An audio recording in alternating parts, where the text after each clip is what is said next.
Good morning, Shemai. Bore da, yes, very good. In fact, it is Shemai Day today, so you're supposed to greet everybody with Shemai. So that's something maybe your listeners could do today.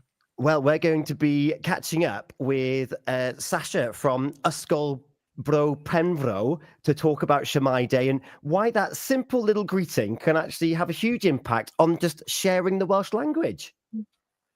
Yeah, no, it's great. Just give it a little go, even if it's just that word, which obviously means how's it going, really? Yeah, how's it Shemai. going? It's a little bit informal, but it does the work, doesn't it? I'm noticing more and more people signing off emails and messages with diolch, for example. And there was a big push, certainly in the last couple of years since I've been learning Welsh, about use the Welsh you know, not the perfect Welsh. Oh, I've always been a fan of that. I think they're starting to calm down now, but there was a time when, if you spoke Welsh and you didn't mutate, oh my God, especially if you're a politician, you get your head chopped off. So people are calming down on that a bit now when they're recognizing, listen, just give it a go. Do it with the Welsh you've got. It doesn't matter if it's perfect. Places like Pembrokeshire got just lovely, lovely colloquial, really local Welsh, and it's beautiful. And, sometimes they feel like, oh, it's not proper Welsh. Use it. It's beautiful Welsh. It's beautiful Welsh. Yeah. And any kind of Welsh, just give it a go. And, it's not... I think that the whole kind of, if you don't say it perfectly, I think that's really in the rearview mirror now. It's about giving it a go and getting involved, isn't it? That's good, because I'm from Pembrokeshire, but I don't speak Welsh. But I'm trying to learn little bits, and I'm picking up lots of little bits as we go here on Pure West Radio, and of course from Tom. So yes, there we go. Shemai, I can do that one first today. There we are. And then there was me speaking Welsh on a microphone. We'll start off with our little recap from the week. Of course, in fact, we'll come to that in just a second, because Wednesday you were heading off up to North Wales for a whistle stop tour. How did that go in the end? Oh, it was great, actually. It was wonderful. I got a look at the Theatr Clwyd, which has been massively revamped, and it is absolutely wonderful. And as you said last week, there's a close link with the Torch Theatre, isn't there? So, yes. So that was just magnificent, I've got to say. And then I went up to speak at a child poverty conference in Rhyl. And that was really interesting, just getting all the communities to come together, loads of different organizations, just to say, look, let's just do it for ourselves. Let's get together. Let's, use all the funding and pool it and make sure that we give children the best start in life. Because if you don't get it right from the beginning, it just takes such a lot to fix it later. So that was really important. And then we have a North Wales meeting then, and look at with all the leaders of local councils and look at infrastructure, in particular rail in North Wales. Because what's interesting in North Wales is they don't actually look to South Wales as their kind of capital. They look to Liverpool. So we had the mayor of Liverpool there as well, and just talking about how we're improving connectivity, big with trains going from North Wales into Liverpool. And as you know, we've invested loads into trains, and the frequency is much, much better now. Yeah, it's I hadn't even. Well, I knew that there was an unwritten north-south divide in Wales. I having worked in both areas and travelled back and forth, I thought it was getting better. But that's interesting, that psychology of, well, actually, our big city is Liverpool. It's we just don't really consider it. And then, of course, you were back home then for the weekend, which is where I was speaking a little bit of Welsh on the microphone in Haverfordwest for the new bridge opening. Yeah, no, it was great, actually. And it's not just the bridge, and I know there's lots of controversy about the bridge itself, but it's the Western Quayside itself. It's bringing life back into the town centre. And earlier in that day, I was there to do a steel signing ceremony. Now, what do you know about that? It was my first steel signing ceremony. So what this was is the transport interchange. Now, anybody going past Haverfordwest has seen the multi-storey car park going up. God, it's taken ages. But it's £19 million worth of funding gone into that. And the idea is that we just get the transport to connect much better, that people can get away around in Pembrokeshire much easier, because you've got everything coming to the centre and then pushing out to different areas, and it'll be much better once we re-regulate the buses. But that's 19 million pounds worth of investment, and then if you bolt on then what's happening in Western Quayside, then you are getting a real transformation in Haverfordwest. And you were there, Tom, when I was explaining about the Mabinogion. Yes. And the Mabinogion is a series of books of legends in Wales, and one of the stories in there is about a chap called Bendigeidfran, who was a giant, and he went to rescue his sister who'd been taken to Ireland, and the Irish had cut down the bridge, so they couldn't cross the bridge, and his army couldn't cross, so he lay down and all his army crossed the bridge, and he said, Avo Ben Bidbont, if you want to be a leader, be a bridge. And I just thought that was appropriate, in the sense that, that town centre development is a bridge between the Welsh government, the UK government, and local government, all working together, recognising that you need more investment in Haverfordwest. Mm-hmm. Fantastic. It was. I don't really know ever to expect whenever we get dignitaries and politicians together, but the angle that you brought on it on the day was wonderful. In fact, Mark's been in touch on Facebook, and you've kind of answered, actually. It was like, why are we supporting these really expensive projects, 7 million alone on the bridge? But I suppose you need that infrastructure in place to allow for the rest to follow. Is that fair to say? Yeah. I mean, listen, I get that there's controversy about the bridge, and I think that was decided by the last Conservative UK government. But here we go, and I'm going to get too political here. But the key thing here is, how do you bring new life into town centres when you've seen all these out of town developments going on?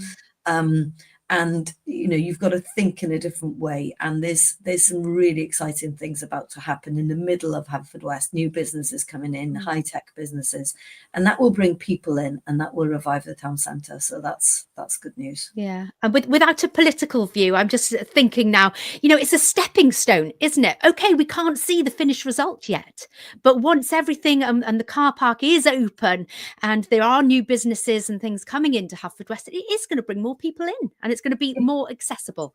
It does take time. These projects take time, and there are too many empty shops, not just in Haverfordwest, but in all our town centres. That's why we've spent, over £100 million on doing up our town centres across the whole of Wales. And, Haverfordwest, Milford Haven, they've all had quite good chunks of that money, because we recognise, they're looking drabby, but we need people to use them. Because look, we're all guilty. We all go to those out of town shops, and we buy online. There's a reason why these town centres are not being used, is because we are not using them. So if you want them to thrive, we've all got to use them. I miss a trip to town. I want to go to town. I want to look in lovely shops. I want to meet people. I want to say Shamai in the street, and then I want to go and have a coffee or some lunch. We miss those days. We've got to bring them back. Yeah, definitely. But we're the only ones who can fix it, really. Yeah. We can make it, we as a government can make it more attractive for you to come in. But the only way it's going to work is if we start using them, and we've got to give a reason for people to come in as well. Make sure there are nice coffee shops and pubs and all those kind of things as well. Yeah, we can help then our local economy, and we can help that thrive. And you've got a few words that you want to say about the economy and what's I suppose the shifting pattern of the economy that's been going on. Yeah, well, one of the things we've announced this week is a £547 million fund for Wales. So this is called the Local Growth Fund. Remember when we were in the EU, we used to get quite a lot of money from the EU. And then what happened is Brexit happened, and the UK government took that money back into England effectively and determined from England where it should be spent in Wales. And the fact is, they just don't really know our communities. They don't know the geography. So they were kind of flying in and imposing things on Wales without saying, oh, is the Welsh government working here already? Are there other organisations doing stuff. So it was a really hodgepodge of planning. And so what's happened now is that decision making is coming back to Wales. So, you know, it was one of the things we got Keir Starmer to promise before he became Prime Minister, is to say, you need to make sure that we get to make decisions on where that is spent.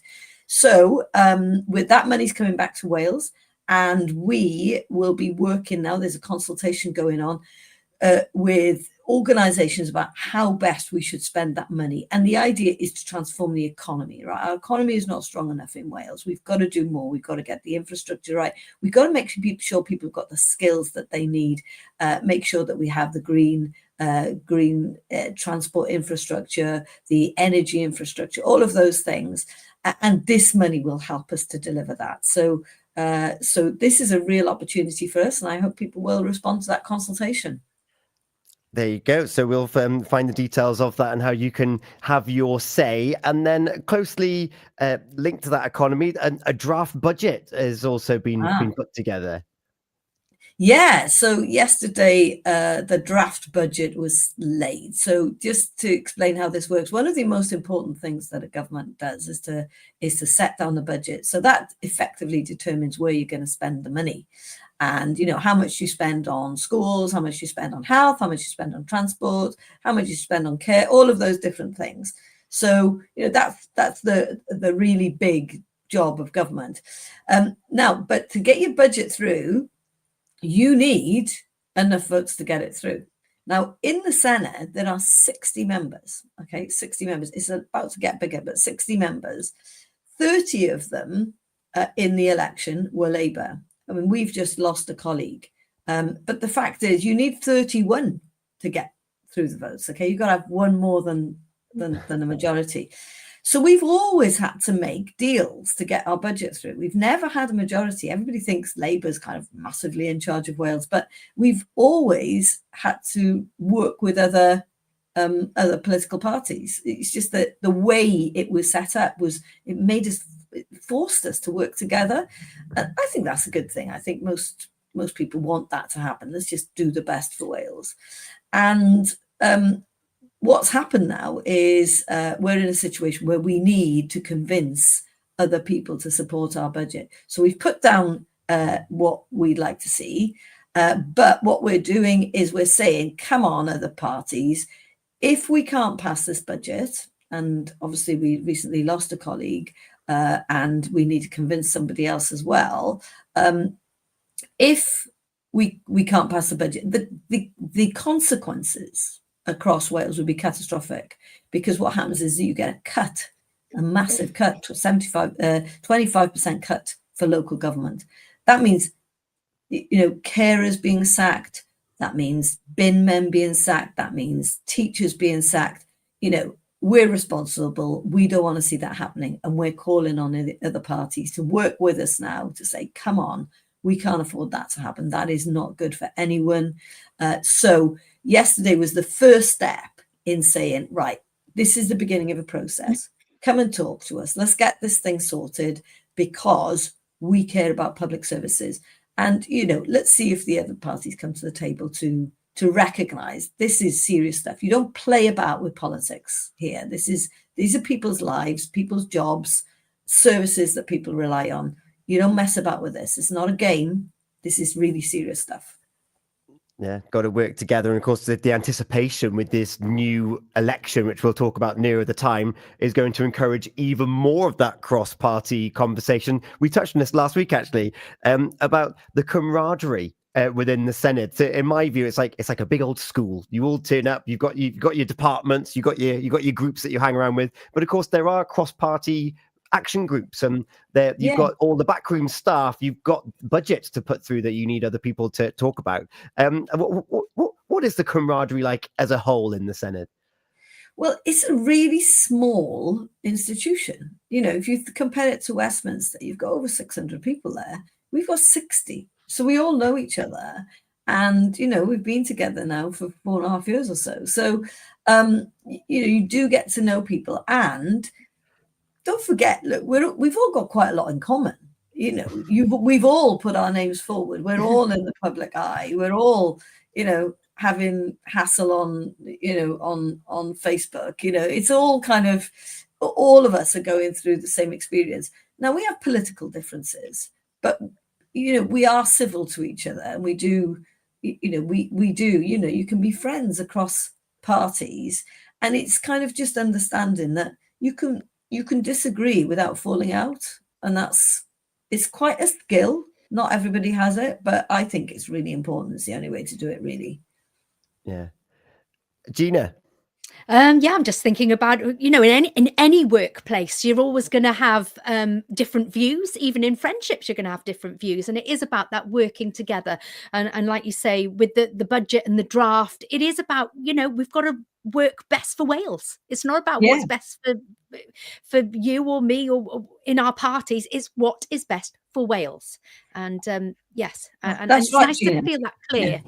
Yeah, that is right. And you've got to keep your eye always on, why are you doing this? You're doing it to serve the public. We've got to be the servants of the public, and about 50% of our budget, over 50% of our budget is spent on health in Wales. There's a big chunk. And then you've got to think, right, how much are we going to spend on schools? How much are we going to spend on care, on bins, on leisure centres, all of these different things. And, people rely on us for their daily lives. Interestingly, a lot of people wouldn't realize that they rely on us. They just take it for granted. They just think it's always going to be like free prescriptions, for example. They just think, oh yeah, well, obviously, well, they don't have that in England. So there's all of these things that people just think are just normal now. We've had free breakfasts in schools for 21 years. And they're having a party about that in England. We're like, yeah, we've been doing it for years.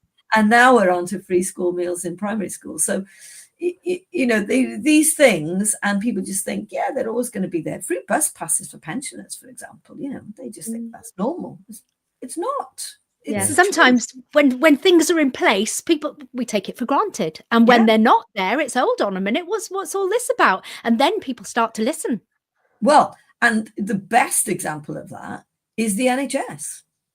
If you go to countries across the world, you have to pay insurance, and Reform is suggesting that they might want to flirt with the idea of an insurance.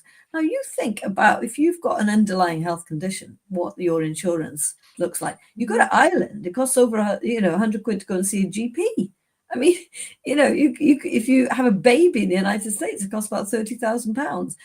All of these things, these are choices that politicians make, and people just think that they're there. They're not always going to be there. They're there because we have made political choices. We happen to have been there for a while, but a lot of that stuff could be taken away. But look, I also think it's important to look to the future, to recognize that the world is changing, that the way we do things is changing, that the way we do medicine has to change. During COVID, it was fascinating, wasn't it? How suddenly loads went online, and you just thought, wow, okay, we can do this differently. Why don't we? And it's amazing if you live in a really remote part of Pembrokeshire, and you need to go and see a specialist. Why can't you do that online? So there are things change, so you have to then look to the future. AI, that's going to be a revolution, isn't it? How we do things. We're already using it a lot in government. So, and it saves a hell of a lot of time. You've got to check it. You've got to be careful. But, it's using things more efficiently. Yeah, remain the human in the loop when it comes to AI. That was a takeaway I had from a workshop a couple of months ago. Looking to the future, of course, with these budgets going through, our members of the Senedd, they are, as Belinda just mentioned there, they're our public servants. If you've got a view on the draft proposal or anything that happens in the Senedd, go and talk to your local representative.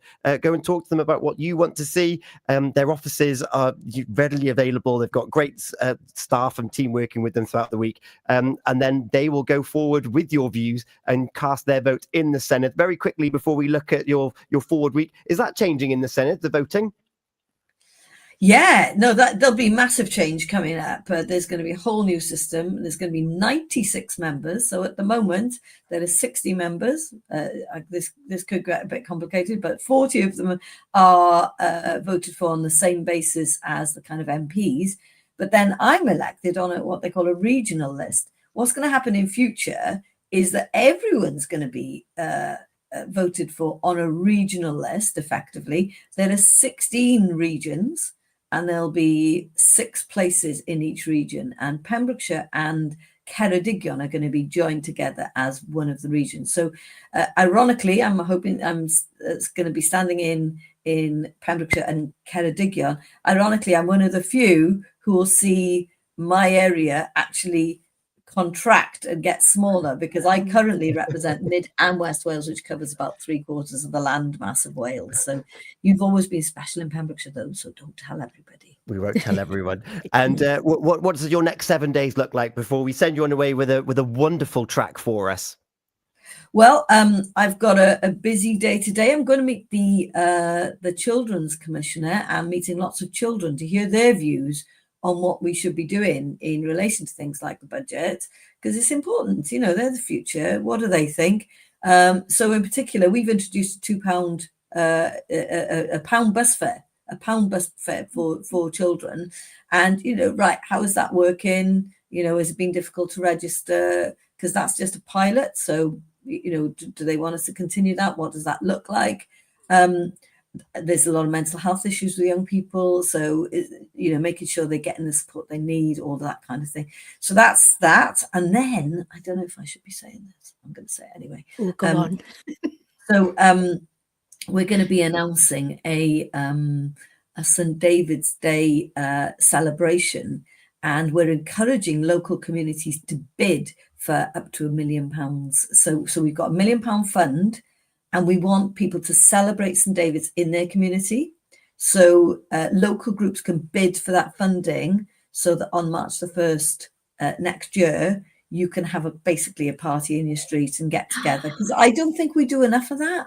We don't celebrate. They do it quite well in St. David's, to be fair, where I live, but it doesn't happen a lot elsewhere. So I'm really keen for us to grab the initiative and to make sure that we have fun on our national day. So getting local people to get together, organisations. So don't forget to bid for that money. It'll be announced later today.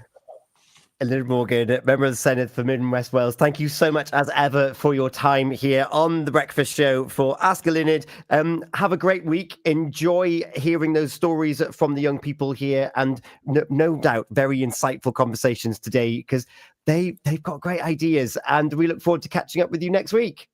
Diolch yn fawr, thank you. What song are we going to be playing in just a moment's time here? Oh, I think you're playing Jack Johnson, aren't you? We are. I love Jack Johnson. I got this CD got stuck in my CD player, and it was the only CD that I could play for many years. So, yeah. Better Together plays for us next. Oh, it fits actually with the camaraderie conversation just a moment ago. It's 8:30. Marty from Sandy Bear is going to be joining us next here on Pure West Radio. Many thanks, Eluned. Diolch yn fawr. Bye-bye. Shwmai. Wonderful Wednesday, sponsored by Price and Kelway Solicitors, celebrating 100 years of